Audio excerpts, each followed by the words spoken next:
Hello everyone, welcome to special study. आज के special video में भारत के उद्योग से बनने वाले इम्पोर्टेंट क्वेश्चंस को कवर करेंगे जो कि अभी तक पिछली एग्ज़ाम में पूछे जा चुके हैं। और ये पार्ट 2 रहने वाला है। इससे पहले मैंने पार्ट 1 वीडियो अपलोड कर चुका हूँ जिसमें मैंने मैक्सिमम क्वेश्चंस को कवर किया है, और ये पार्ट 2 रहेगा। इसमें भी मैक्सिमम क्वेश्चंस को हम कवर करेंगे, तो आने वाली एग्ज़ाम के लिए काफ़ी इम्पोर्टेंट रहेगा। तो चलिए शुरू करते हैं। हमारा क्वेश्चन नंबर 43 है, सूर्योदय उद्योग से क्या तात्पर्य है।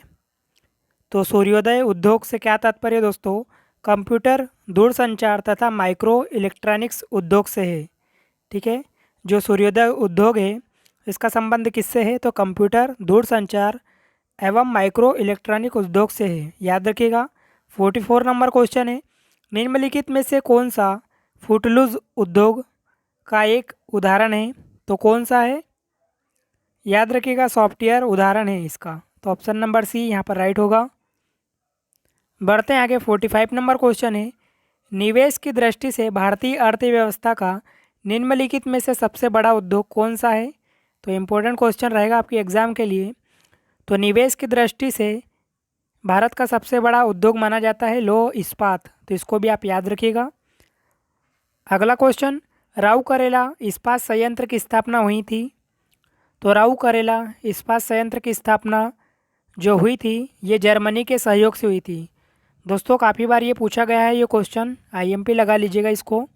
47 नंबर क्वेश्चन है, बोकारो स्टील प्लांट किस देश के सहयोग से स्थापित किया गया था। ये भी पूछा जाता है। तो जो बोकारो स्टील प्लांट है दोस्तों, ये किया गया था रूस की मदद से। याद रखिएगा, जो राउरकेला है ये जर्मनी के सहयोग से और बोकारो स्टील प्लांट रूस के सहयोग से। अगला क्वेश्चन है 48 नंबर क्वेश्चन, ये भी पूछा जाता है बार बार, दुर्गापुर इस्पात संयंत्र किसके सहयोग से स्थापित किया गया था। तो जो दुर्गापुर स्टील प्लांट था वो स्थापित किया गया था ग्रेट ब्रिटेन के सहयोग से। तो इसको भी याद रखिएगा, इम्पोर्टेंट क्वेश्चन रहेगा आपकी एग्ज़ाम के लिए। 49 number question, steel authority of India जिसको कि सेल के नाम से भी जानते हैं, इसकी स्थापना कब हुई थी। तो जो सेल की स्थापना की गई थी दोस्तों ये 1974 में हुई थी। याद रखिएगा इसको भी। 50 नंबर क्वेश्चन है, निम्नलिखित में से कौन सी एजेंसी सार्वजनिक क्षेत्र के संयंत्र के लिए इस्पात का विक्रय करती है। तो कौन सी ऐसी एजेंसी है। तो याद रखिएगा, जो सेल है जिसको कि हम steel authority of India limited के नाम से भी जानते हैं, वो सार्वजनिक क्षेत्र के संयंत्र के लिए इस्पात का विक्रय करती है। तो याद रखिएगा इसको। बढ़ते हैं आगे। 51 नंबर क्वेश्चन, भारत के निम्नलिखित लौह एवं इस्पात उत्पादक केंद्रों में कौन कोयला क्षेत्र से काफ़ी दूर स्थित है। तो कौन कोयला क्षेत्र से काफ़ी दूर स्थित है। तो याद रखिएगा, जो भद्रावती है ये कोयला क्षेत्र से काफ़ी दूर स्थित स्टील प्लांट है। अगला क्वेश्चन है, भारत का सबसे बड़ा उद्योग कौन सा है। इम्पोर्टेंट क्वेश्चन लगा ली इसको, काफ़ी बार पूछा है ये क्वेश्चन। तो भारत का सबसे बड़ा जो उद्योग माना जाता है वो कौन सा है, कपड़ा उद्योग। आपको पता होगा, काफ़ी बार ये पूछा भी गया है क्वेश्चन। 53 नंबर क्वेश्चन, भारत में निम्नलिखित में से किस उद्योग में सर्वाधिक श्रम शक्ति कार्यरत है। तो सर्वाधिक जो श्रम शक्ति है दोस्तों वो देखने को मिलती है कपड़ा उद्योग में। अगला क्वेश्चन 54 नंबर क्वेश्चन है, शुद्ध विदेशी मुद्रा उपार्जन में सर्वाधिक योगदान किस उद्योग का है। तो किस उद्योग का है ये, कपड़ा उद्योग इसका सही आंसर हो जाएगा यहाँ पर option number A. 55 number question, Bharat का प्राचीनतम विशाल उद्योग है। तो जो भारत का प्राचीनतम विशाल उद्योग माना जाता है कौन सा उद्योग है, सूती वस्त्र उद्योग। तो ऑप्शन नंबर ए यहाँ पर राइट होगा। आगे बढ़ते हैं। 56 नंबर क्वेश्चन, पंजाब में कौन सा स्थान होजरी उद्योग के लिए प्रसिद्ध है। तो पंजाब में कौन सा होजरी उद्योग के लिए प्रसिद्ध है, तो लुधियाना। याद रखिएगा, ऑप्शन नंबर डी यहाँ पर राइट हो जाएगा। बढ़ते हैं आगे। 57 नंबर क्वेश्चन, यहाँ पर आपको सही मिलान करना है दोस्तों। तो पूर्व का बोस्टन किसे बोलते हैं। तो याद रखिएगा, पूर्व का बोस्टन बोलते हैं अहमदाबाद को। ठीक है। सूती वस्त्रों की राजधानी किसे बोलते हैं, तो इसे मुंबई बोलते हैं, सूती वस्त्रों की राजधानी। भारत के मैनचेस्टर की बात करें तो ये बोलते हैं कानपुर को। और दक्षिण भारत का मैनचेस्टर किसे बोलते हैं? कोयम्बटूर को। तो याद रखिएगा, चारों क्वेश्चंस इंपॉर्टेंट है। एक बार मैं फिर से बता देता हूँ। जो पूर्व का बोस्टन है दोस्तों, ठीक है, जो पूर्व का बोस्टन है वो किसे बोलते हैं? अहमदाबाद को। सूती वस्त्रों की राजधानी हो जाएगा मुंबई। भारत का मैनचेस्टर है कानपुर, और दक्षिण भारत का मैनचेस्टर कहलाता है कोयम्बटूर, ठीक है। चलिए बढ़ते आगे। 58 नंबर क्वेश्चन है, देश में रेशम उद्योग का सर्वाधिक स्थानीयकरण किस राज्य में हुआ है? तो रेशम उद्योग का सर्वाधिक स्थानीयकरण जो हुआ है वो हुआ है कर्नाटक में, याद रखिएगा। 59 नंबर क्वेश्चन है, भारत का सबसे महत्वपूर्ण लघु उद्योग कौन सा माना जाता है? तो आपको पता होना चाहिए, जो भारत का सबसे महत्वपूर्ण लघु उद्योग माना जाता है वो है हथकरघा उद्योग। काफ़ी बार ये भी पूछा गया है, तो याद रखिएगा। अगला क्वेश्चन, किस क्षेत्र में सहकारी इकाइयों ने तीव्र गति से विकास किया है? तो किस सहकारी इकाइयों में, किस क्षेत्र में किया है? तो चीनी उद्योग में किया है, याद रखिएगा ये भी। अगला क्वेश्चन 61 नंबर क्वेश्चन, भारत में गन्ने की पिराई से कुल गन्ने के वजन का लगभग कितना प्रतिशत चीनी प्राप्त की जाती है? तो लगभग कितने प्रतिशत की जाती है? 10% इसका सही आंसर होगा, option number B. 62 number question है, चीनी उत्पादन में भारत का विश्व में कौन सा स्थान है? तो चीनी के उत्पादन में जो भारत का स्थान है वो है द्वितीय। आईएमपी लगा लीजिएगा इसको, ये भी काफ़ी बार पूछा है। अगला क्वेश्चन देख लेते हैं, मुद्रा उपार्जन में सर्वाधिक योगदान कपड़ा उद्योग का है क्योंकि? तो किस कारण मुद्रा उपार्जन में सर्वाधिक योगदान कपड़ा उद्योग का है?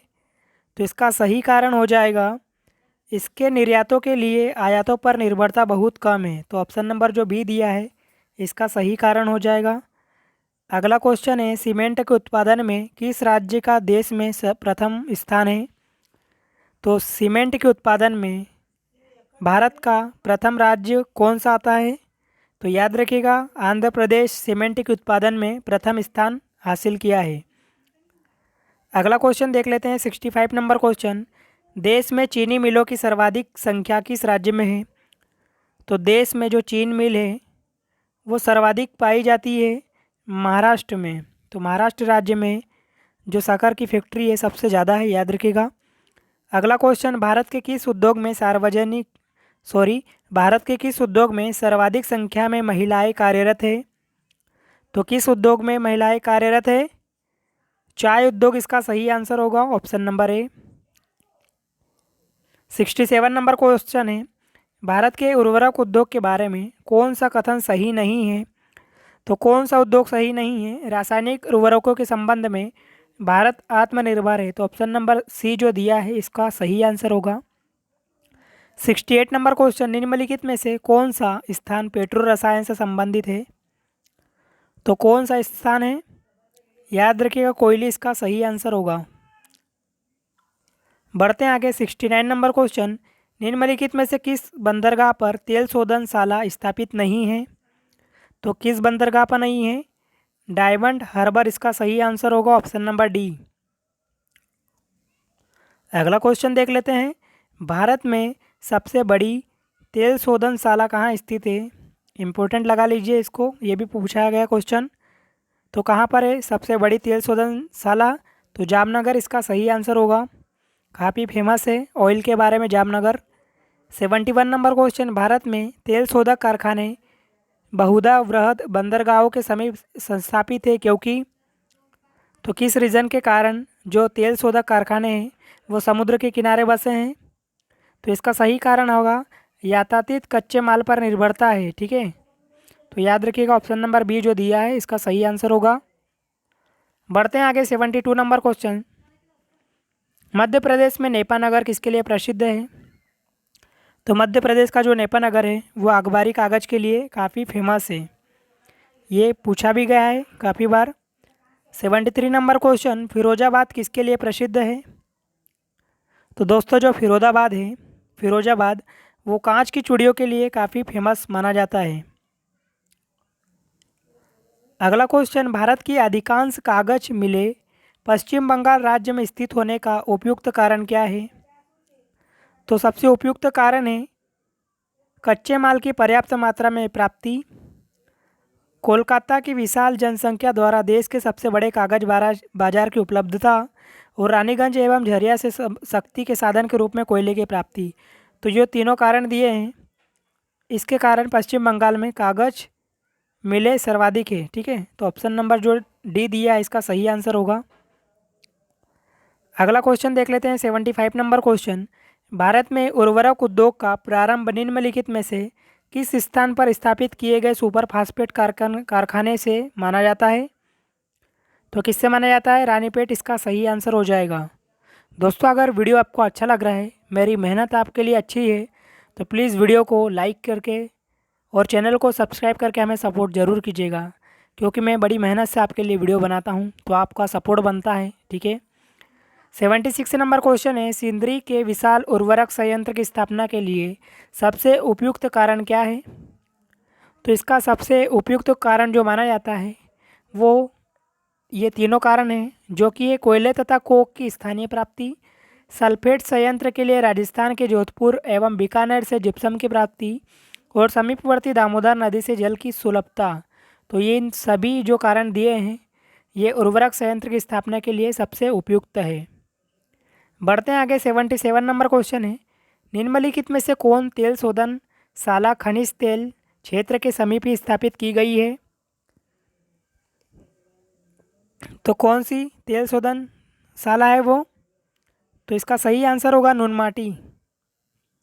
78 नंबर क्वेश्चन, भारत में कागज उद्योग का प्रथम सफल कारखाना 1870 में निम्नलिखित में से किस स्थान पर लाया गया? इम्पोर्टेंट क्वेश्चन लगा लीजिए, काफ़ी बार ये पूछा भी गया है। तो कहाँ पर लाया गया था? बालीगंज इसका सही आंसर होगा। 79 नंबर क्वेश्चन, एसआर ऑयल द्वारा तेल रिफाइनरी की स्थापना कहाँ की जा रही है? तो कहाँ पर की जा रही है? तो याद रखिएगा जामनगर इसका सही आंसर होगा, ऑप्शन नंबर डी। बढ़ते हैं आगे, 80 नंबर क्वेश्चन है, अशोक लीलैंड नाम से ट्रकों का उत्पादन किस औद्योगिक घराने द्वारा किया जा रहा है? तो किस औद्योगिक घराने द्वारा किया जा रहा है? हिंदुजा इसका सही आंसर होगा। 81 नंबर क्वेश्चन, निम्नलिखित में से कौन सा राज्य औद्योगिक दृष्टि से अग्रणी है? तो कौन सा राज्य अग्रणी है? महाराष्ट्र इसका सही आंसर होगा, option number C. 82 number question, पेट्रो रसायन के उत्पादन का सबसे बड़ा केंद्र कहाँ पर स्थित है? तो पेट्रो रसायन का सबसे बड़ा केंद्र जो है वो है जामनगर में। ये काफ़ी बार पूछा भी गया है क्वेश्चन, तो याद रखिएगा इसको। बढ़ते हैं आगे, 83 नंबर क्वेश्चन है, इको मार्क किसी उत्पाद पर दिए गए इस प्रमाणन का चिन्ह होता है। तो इको मार्क किसके लिए जो लगाया जाता है, किस लिए लगाया जाता है? तो पर्यावरणीय दृष्टि से अनुकूल है, इसका मतलब होता है इको मार्क का। तो याद रखिएगा ऑप्शन नंबर जो बी दिया है इसका सही आंसर होगा।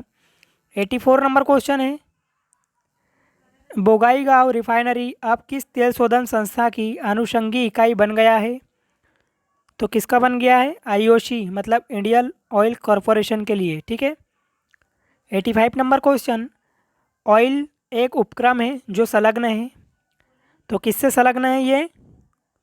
तेल अनुसंधान में। तो ऑप्शन नंबर सी जो दिया है इसका सही आंसर होगा। आगे बढ़ते हैं, 86 नंबर क्वेश्चन, दक्षिण कोरिया की सबसे बड़ी कार निर्माता कंपनी है। तो दक्षिण कोरिया की सबसे जो बड़ी कार निर्माता कंपनी है वो है हुंडई, इसको याद रखिएगा। 87 नंबर क्वेश्चन, भारतीय कालीन प्रौद्योगिकी संस्थान कहाँ स्थित है? तो भारतीय कालीन प्रौद्योगिकी संस्थान जो है वो स्थित है भदोही में, याद रखिएगा इसको भी। अगला क्वेश्चन, किस नगर को इलेक्ट्रॉनिक सिटी के रूप में जाना जाता है? इम्पोर्टेंट क्वेश्चन है, काफ़ी बार ये पूछा भी गया है। तो इलेक्ट्रॉनिक सिटी के नाम से गुड़गांव को जाना जाता है। बढ़ते हैं आगे, 89 नंबर क्वेश्चन है, सार्वजनिक क्षेत्र के यूनिटों का प्रतीकात्मक निजीकरण या घाटे का निजीकरण तब होता है जब सरकार बेच दे। तो जब सरकार बेच दे, किसको बेच दे? तो इसका सही आंसर होगा 5% शेयर। ठीक है, 90 नंबर क्वेश्चन, निम्नलिखित में से किसकी दृष्टि से भारतीय अर्थव्यवस्था में कुटीर तथा लघु उद्योग आवश्यक हैं? तो किसकी दृष्टि से? रोजगार सृजन की दृष्टि से। सो ऑप्शन नंबर डी यहाँ पर राइट होगा। 91 नंबर क्वेश्चन देख लेते हैं, निम्नलिखित में से उत्पादन का सर्वाधिक गतिशील कारण कौन सा है? तो सर्वाधिक गतिशील जो कारक है उत्पादन का वो है पूंजी। ठीक है, तो ऑप्शन नंबर सी यहाँ पर राइट होगा। दोस्तों इतने ही क्वेश्चन इस वीडियो में करते हैं, और भी बचे हैं क्वेश्चन तो उसको मैं नेक्स्ट पार्ट में लेके आऊँगा। अगर वीडियो ज़्यादा लंबा हो जाएगा तो आप उतना पसंद नहीं करोगे। ठीक है, तो इसीलिए इतना ही वीडियो रहते हैं। इसके बाद एक और वीडियो ले आऊँगा। तो अगर वीडियो आपको अच्छा लगा हो तो प्लीज़ लाइक कीजिएगा, चैनल पर नए हो तो सब्सक्राइब कीजिएगा। और आपको मैं बता दूं कि मैंने इंडियन जियोग्राफी और पॉलिटी को कंप्लीट टॉपिक वाइज एमसीक्यू के रूप में कवर किया है। अगर आप उनको देखना चाहते हो वीडियोस को तो ऊपर दिए गए आई लिंक पर जाकर उन वीडियोस को ज़रूर देखिएगा। ठीक है, और अगर वीडियो अच्छा लगा हो तो प्लीज़ चैनल को सब्सक्राइब करिएगा, ताकि मैं और भी ऐसे वीडियो जब भी अपलोड करूं आपको सबसे पहले नोटिफिकेशन मिले। तो यही उम्मीद करूंगा कि आप चैनल को ज़रूर सब्सक्राइब करोगे। और दोस्तों आपको रेगुलर और कंटिन्यू वीडियो वॉच करना है। ठीक है, अगर रेगुलर और कंटिन्यू अगर वीडियो वॉच करते हो तो आपका जीके काफ़ी अच्छा लेवल का हो जाएगा और काफ़ी अच्छा जीके में स्कोर करोगे। बस आपको रेगुलर रहने की ज़रूरत है और कंटिन्यू रहने की ज़रूरत है। के लिए जय हिंद, ऑल द बेस्ट।